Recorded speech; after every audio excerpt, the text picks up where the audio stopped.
रामायण पढ़ते समय क्यों आती है नींद? मित्रों, जैसा कि महाकवि तुलसीदास ने श्री रामचरितमानस में कहा है कि श्री हरि अपने अलग अलग रूपों में आकर इस धरती पर अवतार लेते हैं, इसीलिए उनकी कथाओं का अंत नहीं होता। उनकी जितनी भी कथा सुनो वो कम ही नहीं होती। खास तौर से अगर बात करें रामायण की, तो ये वाकई सच है कि आज भी हम श्री राम की बहुत सी कथाओं से अनजान हैं। आमतौर पर हम यही जानते हैं कि श्री राम अपने माता पिता की आज्ञा से वन में गए, बहुत से राक्षसों का वध किया और माता सीता को रावण का वध करके उसके चंगुल से छुड़ाया, जिसकी वजह से रावण का आतंक इस धरती से हमेशा के लिए खत्म हो गया। लेकिन इन सब के अलावा भी श्री राम की बहुत सी रहस्यमयी कथाएं हैं जो कि कुछ अन्य ग्रंथों में पढ़ने को मिलती हैं। उन्हीं सब ग्रंथों से हम आपके लिए एक और रहस्यमयी कथा लेकर आए हैं, जिसमें श्री राम ने बड़ा ही अनोखा वरदान निद्रा देवी को दिया था। आखिर क्या था वो वरदान जिसकी वजह से रामायण का पाठ करने में अक्सर लोगों को नींद आती है? आइए जानें इस रहस्य के बारे में। नमस्कार दोस्तों, मैं हूं अंश और आप देख रहे हैं नारद वाणी। आनंद रामायण के राज्य कांड के अनुसार बात उस समय की है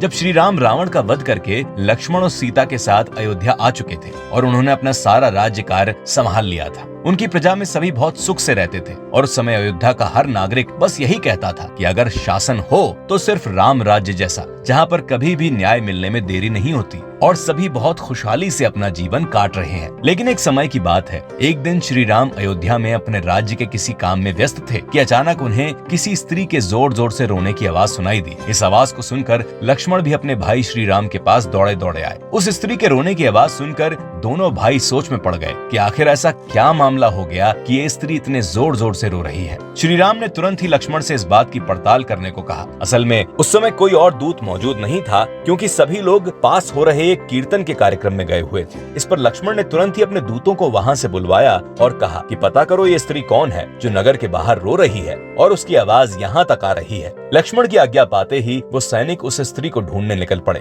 ढूंढते ढूंढते वो सैनिक सरयू नदी के तट पर जा पहुंचे, जहाँ वो स्त्री रो रही थी। सैनिकों के पूछने पर वो स्त्री कुछ नहीं बोली, केवल रोए जा रही थी। सारे सैनिक लौटकर लक्ष्मण के पास आ गए और उनसे सारी बातें बताई। फिर लक्ष्मण ने श्री राम को जाकर पूरी घटना के बारे में विस्तार से बताया। इस पर श्री राम ने तय किया कि मैं खुद सरयू नदी के पास जाकर उस स्त्री के रोने की वजह जानना चाहूंगा और अगर किसी ने भी उसके साथ अन्याय किया होगा तो उसे दंड देकर उस स्त्री के साथ न्याय करूंगा। यही सब सोचकर श्री राम सरयू के तट पर पहुंचे। वहां पहुंचकर उन्होंने देखा कि कोई काले रंग की स्त्री बहुत जोर जोर से रो रही थी। इस पर श्री राम ने उससे उसके रोने का कारण पूछा तो वो बोली, हे प्रभु, मैंने जरूर कुछ अच्छे कर्म किए होंगे जिसकी वजह से आज मैंने आपके दर्शन किए, क्योंकि मैं तो कल रात से रो रही थी। असल में मैं वही निद्रा हूँ जिसे ब्रह्मा जी ने आज से काफी साल पहले कुंभकर्ण के सुख के लिए बनाया था, ताकि मैं उसके साथ रहकर उसे लंबे समय तक नींद का आनंद लेने दूं। लेकिन हे प्रभु, आपने तो उसका वध ही कर दिया। तब से मैं बेकार सी हो गई हूँ। अब मैं बस इसी सोच में पड़ी रहती हूँ कि मैं अपने लिए कौन सा सही स्थान ढूंढूं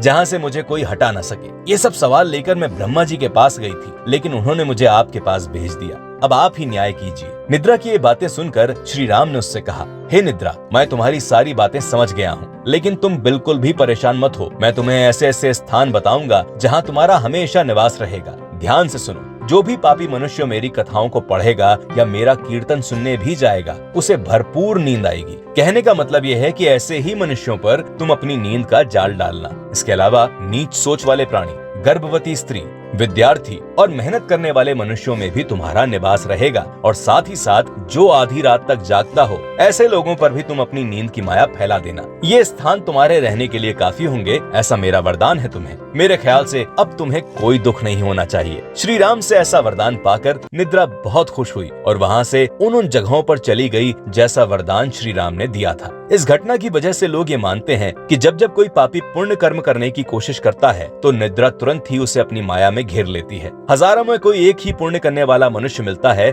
जिसका कार्य बिना किसी रुकावट के पूरा हो जाता है। तो ये थी वो रोचक घटना जिसकी वजह से कुछ अधर्मी अगर राम कथा को पढ़ने का ढोंग करते हैं तो उन्हें नींद घेर लेती है। आज की ये रोचक वीडियो आपको कैसी लगी कमेंट में जरूर बताइएगा। ऐसी ही और रोचक कथाओं और रहस्यों को जानने के लिए आज ही सब्सक्राइब करें नारद वाणी। नमस्कार।